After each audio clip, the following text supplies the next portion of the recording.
को अपना बेटा बना लो।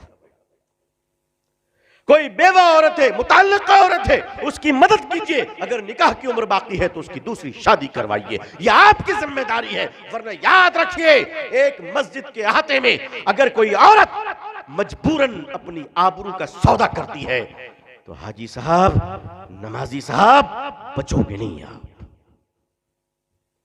आप अपने कमरे को बंद कर तस्बीह हिला के बचोगे नहीं। अल्लाह ताला ने कौम पर जब अज़ाब भेजा तो फरिश्तों ने कहा, अल्लाह, इस बस्ती में एक तेरा बंदा ऐसा है जो पलक झपकने के बराबर भी तेरी नाफरमानी नहीं किया, उस आबिद का क्या करूं? अल्लाह ने फरमाया, इस अज़ाब के साथ उसे भी पलट दे। कहा वो मेरा आबिद है, मैं उसे क़यामत के दिन दे दूंगा, लेकिन इस वक्त वो मुजरिम है कि उसने खुद तो मुझे पाया, मेरे बंदों तक मुझे नहीं पहुंचाया। मस्जिद जिम्मेदारी ले इस बात की 160 का, और वो किफालत करे, वजीफा भेजे, ताकि किसी को भीख ना मांगना पड़े। हमारी कौम में एक गरीब आदमी अपनी बेटी की शादी के लिए अगर भीख मांगता है तो शर्म आनी चाहिए, हमें गैरत आनी चाहिए। हमने कलकत्ते में अपनी मस्जिद में पाबंदी लगा रखी है, कोई नहीं मांग सकता।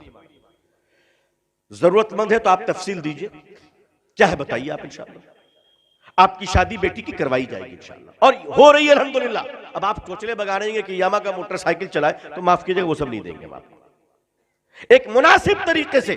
और अल्हम्दुलिल्लाह हमारे कलकत्ते की मस्जिद में चंद मालदारों ने मुझे कह रखा है, अल्लाह ताला उनके मालों में बरकत अता फरमाए, कोई भी तकाजा है आप हमें फोन कर दीजिए, हम भेज देंगे। अल्लाह का शुक्र है, अल्लाह उनको बरकत दे रहे। लेकिन भीख मांगने की इजाजत नहीं है मस्जिद में। अगर मस्जिद में कोई खड़ा होकर भीख मांग रहा है तो मस्जिद के सारे मुसल्लियों को गैरत आनी चाहिए कि हमारे रहते हुए हमारा भाई भीख मांग रहा है। जी, गैरत आनी चाहिए, गैरत आनी चाहिए। बेगैरत है वो लोग जो 10-5 दे के निकल जाते हैं, बेगैरत है वो लोग दीनदार नहीं है, सखी नहीं है, वो बेगैरत है, वो भिखारियों को प्रमोट कर रहे हैं। सिखों में आपने भीख मांगते हुए नहीं देखा होगा, जैनियों में आपने भीख मांगते हुए नहीं देखा होगा। क्यों? वो अपने गरीब को खड़ा कर देते हैं, गरीबों को खड़ा कर देते हैं। हम गरीबों की कमर तोड़ देते हैं।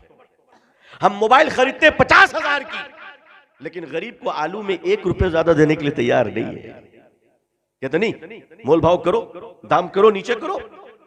नेट पे खर्च करेंगे, इंटरनेट पे खर्च करेंगे, मगर हम किसी की मदद नहीं करेंगे। और मदद भी करेंगे तो अल्लाह की पनाह, ये जाड़ा आ रहा है ना, सर्दी आ रही है, कंबल बांटेंगे लोग, स्टेज लगाएंगे, माइक लगाएंगे और कहेंगे आओ गरीबों कंबल दूं। उस वक्त तक नहीं दूंगा जब तक कि फोटोग्राफर ना आ जाए, क्योंकि हम खुदा को दिखाने के लिए थोड़ी ना दे रहे हैं। और उसके बाद कंबल भी देंगे तो ऐसे गरीब को हाथ इस तरफ, चेहरा फोटोग्राफर की तरफ। क्यों गरीबों को जलील करते हो?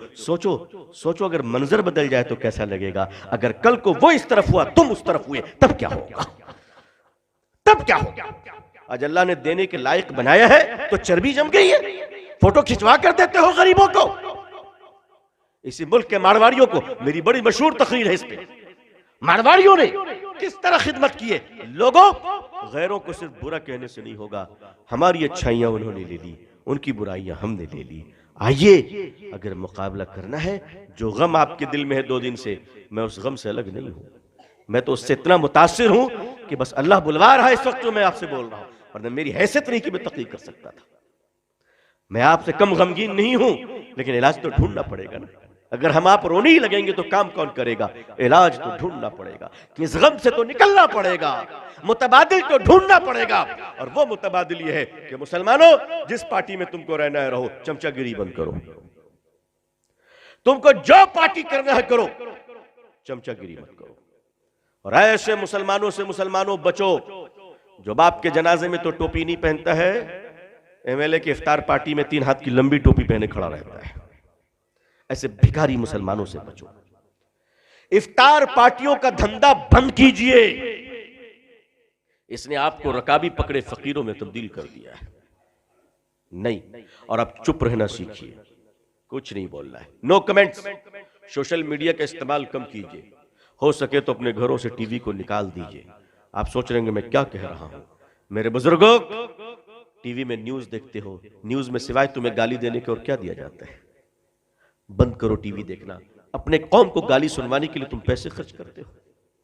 मेरे बुजुर्गों, अपने वक्त का सही इस्तेमाल कीजिए। कोई काम नहीं तो सो जाइए, कुरान पढ़िए, अल्लाह अल्लाह कीजिए, इस्तग़फ़ार पढ़िए, ताकि